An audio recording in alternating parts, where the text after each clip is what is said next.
Saudaraku yang semoga Allah rahmati, tahukah kita bahwasanya setan selalu kita persepsikan dari makhluk halus yang tidak kelihatan, padahal setan itu bisa berwujud manusia dan bisa berwujud dari kalangan jin.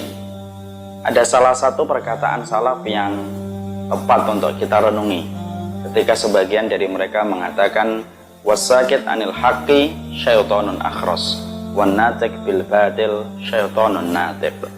Sesungguhnya kalau ada orang yang diam dari kebenaran dan tidak menyampaikan tentang kebenaran ketika kemungkaran tersebar di mana-mana, maka dia itu hakikatnya adalah setan yang bisu. Adapun orang yang melakukan perkara kebatilan dan menyuarakan kebatilan terus-menerus, maka itu adalah setan yang berkuar-kuar dan berteriak dalam setiap kesesatannya. Dan inilah yang menjadikan kita harus memahami, bisa jadi ada banyak setan-setan bisu yang ada di antara kita. Bahkan bisa jadi diri kita pun tidak lebih sebagaimana setan yang bisu.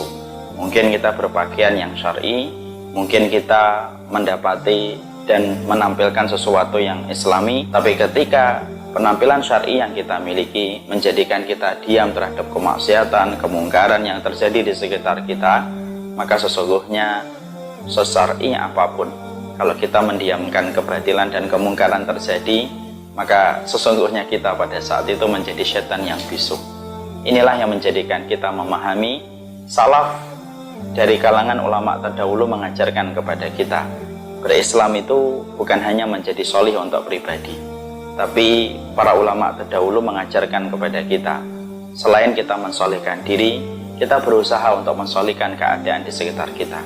Setiap kemungkaran tidak boleh didiamkan, setiap kebatilan tidak boleh untuk kita acuhkan, tapi harus mendapatkan porsi perhatian kita untuk merubahnya sesuai dengan kemampuan kita. Ada yang dengan doa, ada yang dengan bukti nyata dengan dia berdakwah ataupun mengkondisikan umat, tetapi yang jelas jangan pernah kita menjadi setan bisu walaupun pakaian kita adalah syar'i hanya karena kita mendiamkan kebatilan. Sesungguhnya dalam dunia kriminal, orang yang melihat tindakan kejahatan kalau tidak melaporkan, maka dia bisa terkena delik hukum dan dikenakan hukuman.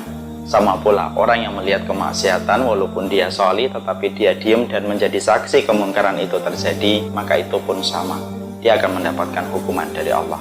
Ana dan antum semoga tidak menjadi syaitan yang bisu ketika kita telah menjadi penuntut ilmu, ketika kita diam 1000 bahasa terhadap kemungkaran yang terjadi. Barakallah.